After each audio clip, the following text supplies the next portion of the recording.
Zarnuk Station was always loud, full of strange voices and alien smells. Hundreds of species walked its long, metal halls, some with fur, some with scales, and some with 3 legs. But today, a different kind of creature arrived. A human, Eli. Grant stepped out of the shuttle, wearing his Earth-issued black jumpsuit. His boots echoed on the steel floor as he looked around with calm eyes. He was the only human on the station, and he could feel it. Everyone stared at him, some with wide eyes, some with nervous hands, and some even backed away slowly. Eli gave a small smile and nodded. "Nice place," he said quietly. No one replied. From behind the crowd, a tall alien with pink skin, 2 long necks walked forward. He was the station's communication officer.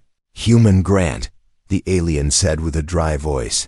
"You are expected in Sector 3, sleeping quarters.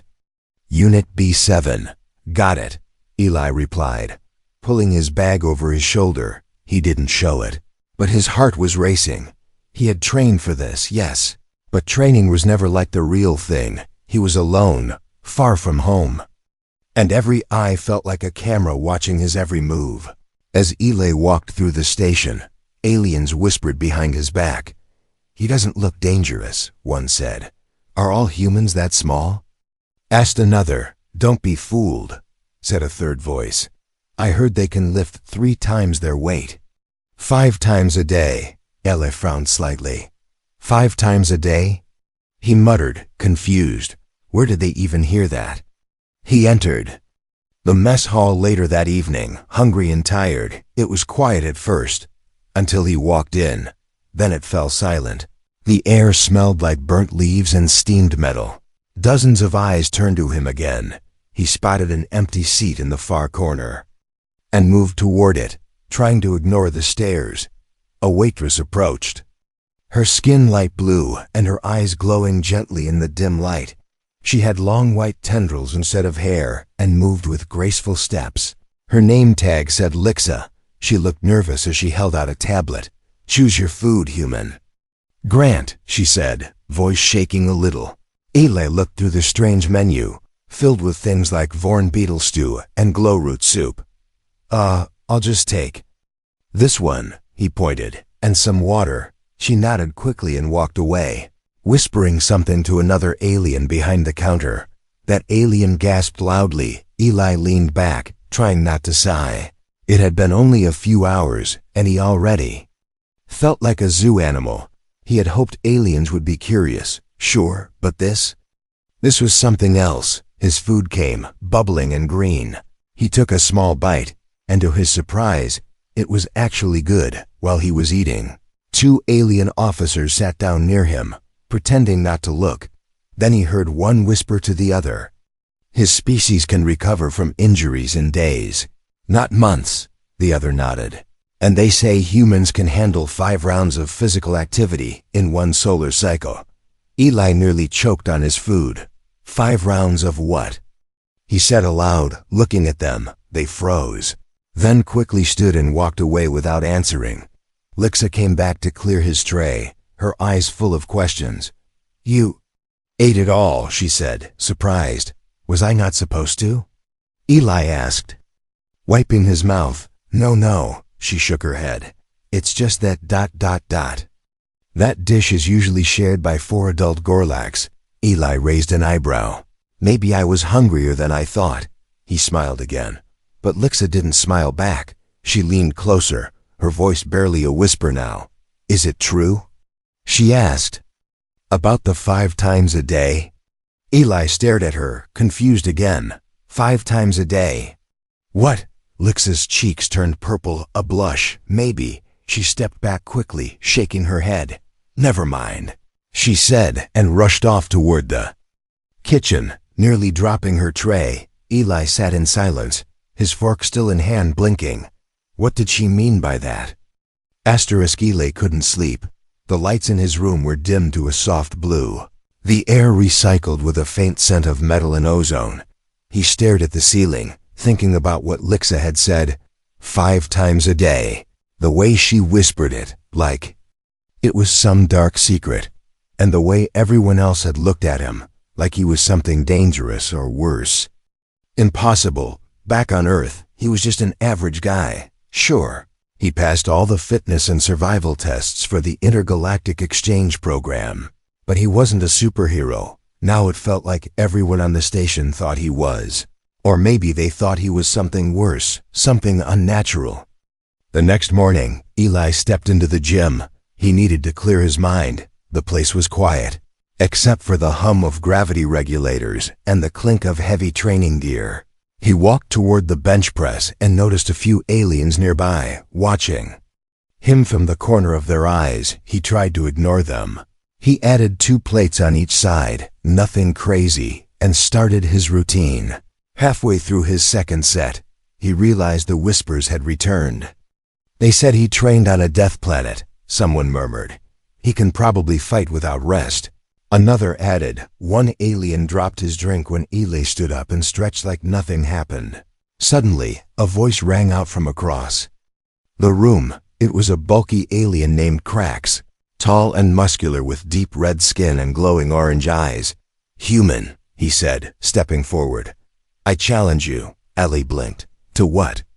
"To the grav ring," Krax replied, pounding his chest. 10 minutes, max gravity." A few others gasped. That test was brutal, even for battle-hardened species.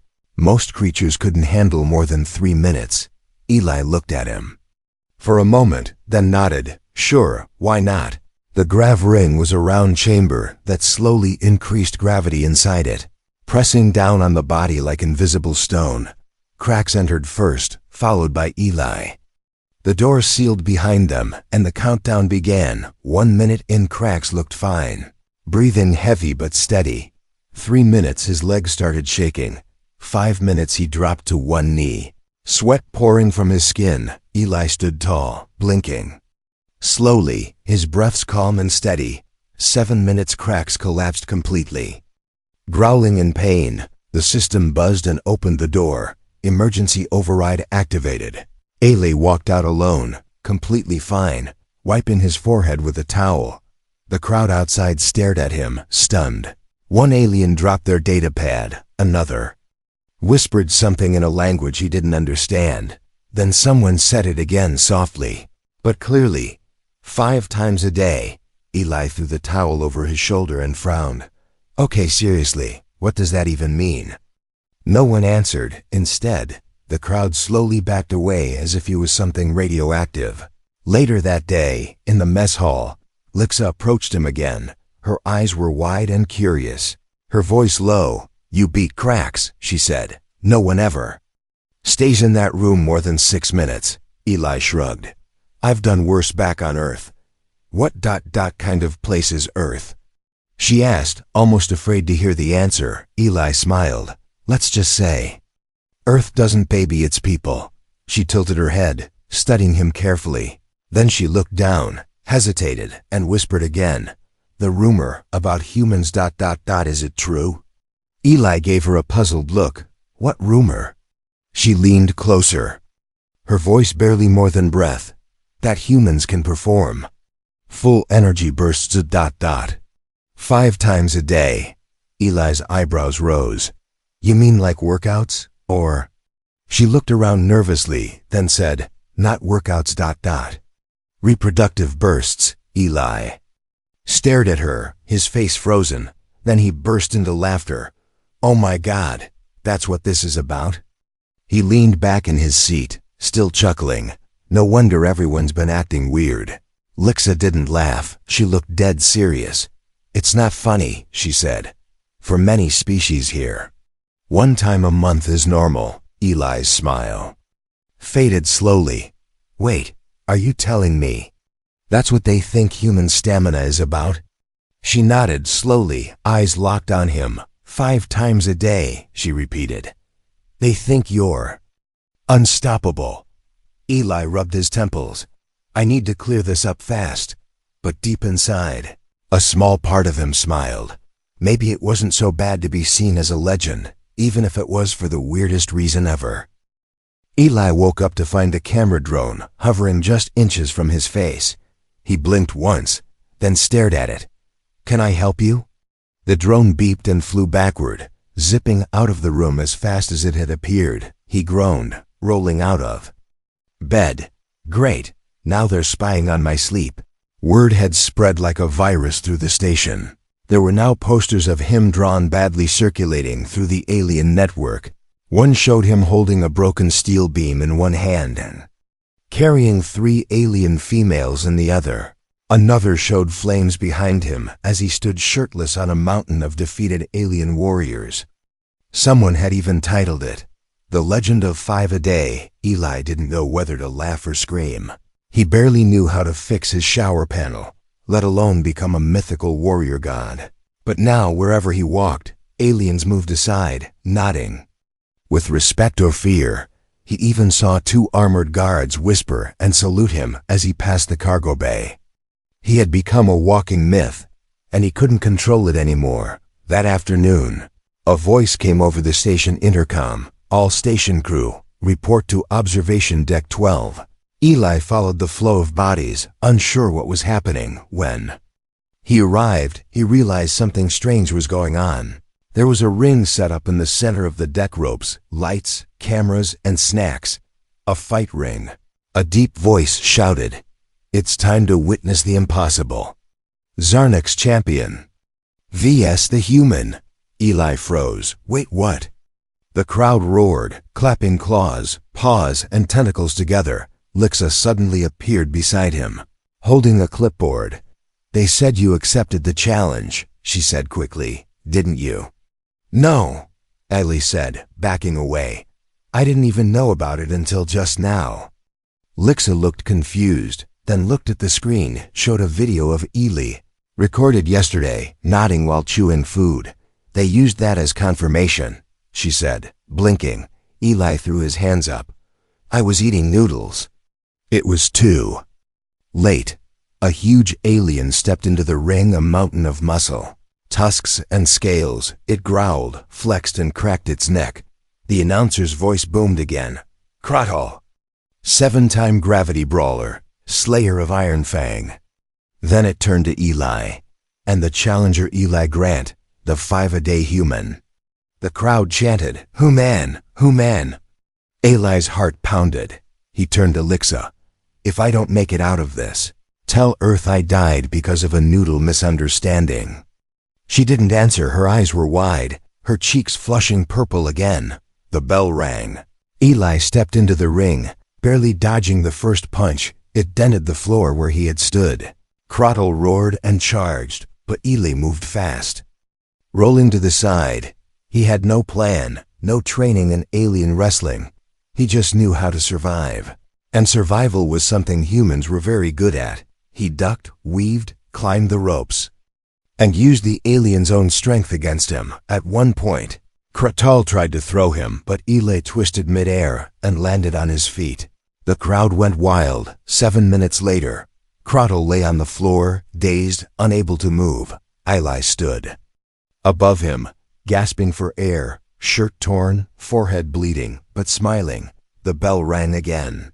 The lights flashed and Lixa ran to him with a towel. "You won!" she cried. "That was amazing." Eli looked around at the cheering aliens, then said with a dry smile, "Great. Now they'll think I can do this 5 times a day too." A small alien ran up, holding a glowing tablet. "Please sign this." "Mr. Grant, it's for the 5-a-day warrior fan club." Eli stared at the tablet, then laughed so hard he nearly fell over. This place was insane, and somehow, he was becoming the craziest thing in it. Asterisk.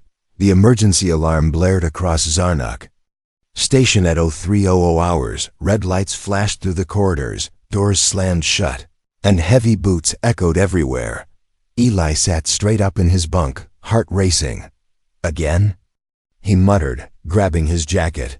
The entire hallway shook like something massive had hit the outer hull. Outside, panicked aliens ran towards shelter points, calling out in different languages. Eli stepped into the chaos, calm despite the panic. One alien paused to shout at him, "Sector 9's on fire. We think it was sabotage," then ran off before he could ask more. As he reached the elevator shaft, A loud explosion hit near the mess hall. Metal groaned. Sparks flew, and the lights flickered. Eli ducked, then sprinted forward without waiting for backup. He didn't think, he just moved. Smoke filled the kitchen area, thick and black. He pushed through it, coughing, when he heard a high-pitched voice yelling, "Help! The child! Someone please!" It was Lixa, trapped under a collapsed ceiling beam. Beside her was a young Zarnok girl, barely conscious, her skin turning gray. Without hesitating, Eli rushed forward. The metal beam was huge, hot, sharp and heavy, but he grabbed it anyway. He planted his feet, gritted his teeth, and lifted with everything he had. For a second, the beam didn't move. Then it groaned, shifted, and slowly rose. Lixa pulled the child out with shaking hands. Tears in her glowing eyes, Eli dropped the beam, falling to one knee, coughing hard. She turned to him, eyes wide. You lifted it," she whispered. "No one could have done that." Eli looked up, sweat pouring down his face. "Humans don't care what can't be done," he said. "We do it anyway." The fire team arrived seconds later, surrounding the area with shields and foam blasters. Lixa refused to leave Eli's side. As the child was taken to medical, she sat beside him on the floor. Still shaking. "You could have died," she said softly. "I've almost died a lot," he replied, with a tired grin. "But this time? Worth it." Later, as they sat alone in the medical bay, Lixa asked the question she'd been holding in her chest. What is Earth like? Ele looked at the ceiling, then at her. "It's not clean like this place," he said. "Wild, loud, dangerous. But it's ours." She tilted her head. "How do your people survive such a world?" Eli leaned forward, elbows on his knees. "Because we don't give up," he said. "Not when it's hard, not when it hurts, not when everyone says it's impossible. We fight, we learn, we adapt. That's what makes us human." Lixa stared at him as if seeing him for the first time. Then softly she said, "I understand now. It's not just a joke. The stories, the rumors. 5 times a day, it's not just about stamina. It's about spirit." Eli laughed quietly. "That's one way to spin it."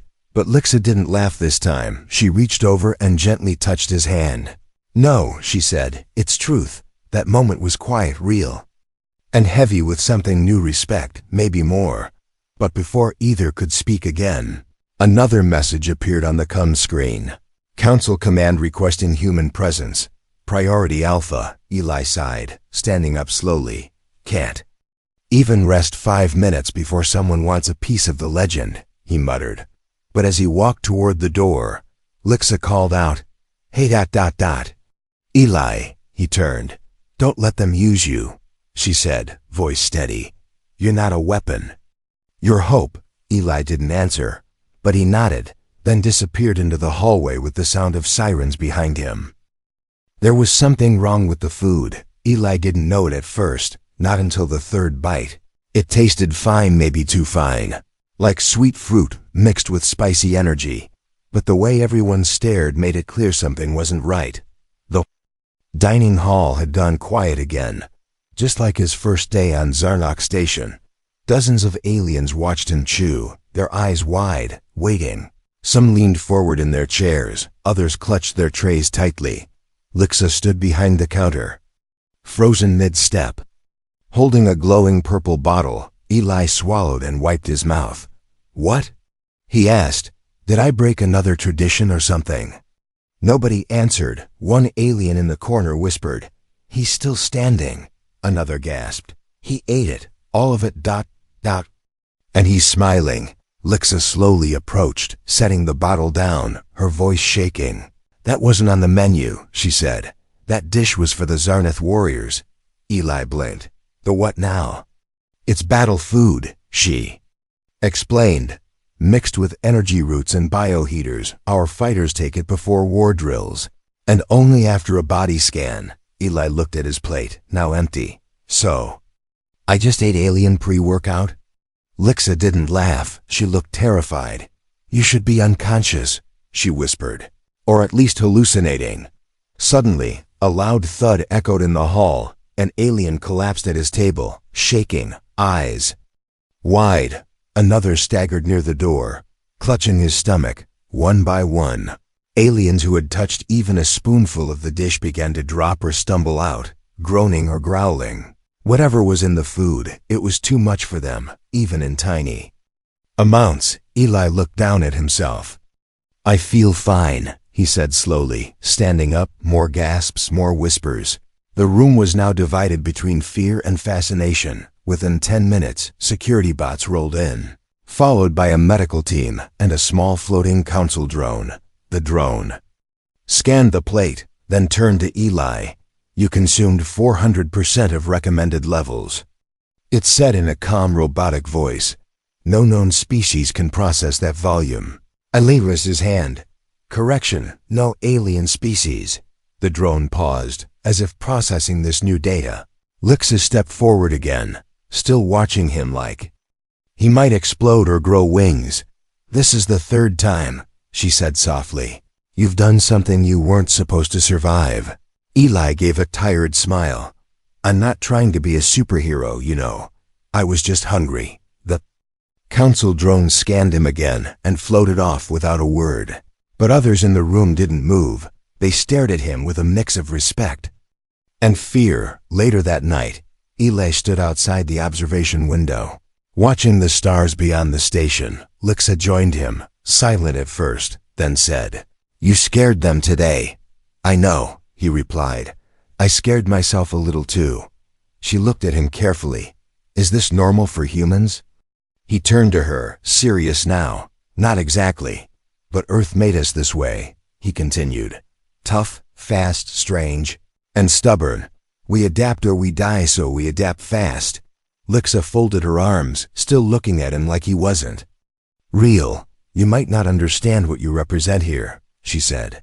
"Some believe you're the future of survival." Eli leaned on the railing, eyes still on the stars. "Funny," he muttered. "Back home, I was just average." Lixa's voice was soft. "Not here." She turned to leave, but before walking away, she paused. "And Eli," she said, glancing back with a teasing smile, "please don't eat anything glowing next time." He laughed under his breath, then stared out into the void again. He wasn't just the new guy anymore. He was becoming something else, something bigger than himself, and he wasn't sure if that scared him or thrilled him. The air on Zarnak Station felt colder that night, not because of the temperature, but because something had changed, something big. Eli noticed it the moment he stepped into the main corridor. No whispers, no stares, no cameras, just silence, too quiet. He walked past the tech bay, where workers used to pretend not to look at him. Now they didn't look at all. They kept their heads down, hands busy, voices low. He passed a group of guards. They stiffened, then walked the other way without speaking. Even Lixa wasn't in the mess hall. Something was wrong. He felt it in his gut, the way animals do when a storm is coming. And then the message came through on his wristband. Blinking red, "Human Grant, report to lower Sector 14. Alone." Sector 14 was restricted cold, quiet, and used mostly for storage or interrogation. No one went there unless something serious was happening. Eli stepped onto the lift, feeling the platform drop lower and lower beneath the station's surface. When the doors opened, he saw 5 members of the Interspecies Council waiting in a half circle, each from a different species, each with eyes that held questions and fear. The center figure, a tall, crystal-skinned elder named Virel, stepped forward. "We need answers, human," he said without greeting. Eli raised an eyebrow. "Good evening to you too." Virel didn't smile. "Our science teams reviewed the battle footage, the grav ring trial, the toxin dish, the medical scans. You should be dead, or at least badly damaged." Eli crossed his arms. "Sorry to disappoint." A short alien to the left with silver fur and 3 glowing pupils asked softly, "How far can humans really go?" Eli looked at them, thinking for a long moment, then answered simply, "As far as we need to." That answer didn't seem to calm anyone. Instead, they looked at one another, speaking in their own languages, soft, tense, nervous. Virel finally said, "We fear you may be a living weapon. An accident we welcomed onto our station." Eli took a step forward, eyes sharp now. "You invited us," he said. "You wanted to understand humanity. Well, this is humanity," he pointed to his chest. "Not because I'm the strongest, but because I get back up. Every single time. That's who we are." The room went quiet again, but this time, the silence felt heavier. Then another voice spoke from the shadows near the wall. It was Lixa. She stepped forward slowly, facing the council, her face calm but firm. "He saved my life," she said. "And a child's. He didn't ask questions, didn't wait for orders, didn't think about fear. He just acted." She turned to Eli. "You've seen what he can do, but have you looked at why he does it? He's not dangerous because he's human. He's necessary because he is. For a long time." No one said a word. Then Virel finally nodded once, slowly. "We ... We'll reconsider," he said. "But know this, some are already afraid. They speak of human expansion, of domination, of evolution." Eli sighed. "Fear makes people do dumb things. Try understanding first. It's harder, but it works better." The meeting ended without a decision, but something had shifted. As he left Sector 14 with Lixa walking beside him, she asked softly, "Are you angry?" Eli shook his head. "No," he said. "I expected it. People always fear what they can't explain." She looked at him with something deeper in her eyes now, not just curiosity, but loyalty. "What will you do next?"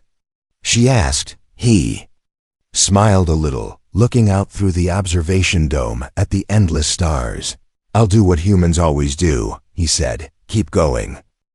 The lights dimmed across Zarnak Station as the broadcast countdown began. Every screen blinked to life, every speaker hummed quietly. The words glowed across every wall. "Live address, Galactic Council Assembly, featuring Zarnak Civilian."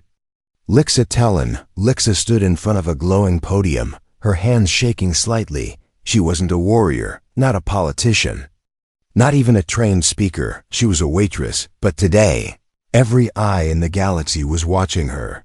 Because she was the one who had spent the most time with the human. Eli stood behind the curtain, arms folded, watching in silence. He had been invited to speak, but he declined. He said this wasn't about him. Not anymore. It was about what came next. Lixa looked out at the thousands of alien faces in the chamber and the billions watching from home. Then she spoke. "I serve food for a living," she said softly. "I never thought I'd be standing here." She paused, then smiled a little. "But I met a human." There was a ripple of murmurs in the crowd. "Yes," she continued. "That human, the one you've all heard stories about. The one who survived the grav ring, who ate the warrior meal, who lifted the fire beam. The one you call 5 a day." That earned a few laughs, but her face turned serious. "None of that is what truly matters. What matters is why he did those things. Not for glory, not for pride, just to help." Lixa's voice grew stronger as she spoke. "Humans aren't perfect," she said. "They're loud, strange, unpredictable. But they are driven. They run into danger when others run away. They fight for the weak, and they don't stop." She looked toward the corner where Eli watched silently. "They aren't powerful because of their strength. They're powerful because they never give up." The chamber fell silent. Lixa took a breath, then leaned closer to the mic, her voice gentle now. "And yes, they really can do it 5 times a day." The entire chamber erupted in laughter. Even Eli lowered his head and smiled, shaking it slowly. But the laughter soon faded into applause, long, loud and honest, and for the first time since he arrived, Eli felt something change. Not fear, not confusion, acceptance. Later, outside under the stars, Lixa found him leaning against the viewing rail. "They're sending a new human team next month," she said. "Real scientists, diplomats." Nodded. "Good. You started something," she added. "They'll remember it forever." Eli turned to her, eyes calm but bright. I didn't come here to be a legend, he said. You didn't, she agreed. But you became one anyway. She stepped closer quietly. Will you go back? To Earth now? Eli thought about it, about his world, about trees, oceans, sunlight, and noise. Then he looked at the stars again. Maybe later, he said. But for now, I think I'll stay. She smiled and leaned beside him, shoulder to shoulder, and together, they watched the galaxy breathe, not as human and alien, but as friends, as equals, as a reminder that even in a universe full of strange creatures and distant worlds, sometimes the most unexpected guest becomes the one who changes everything.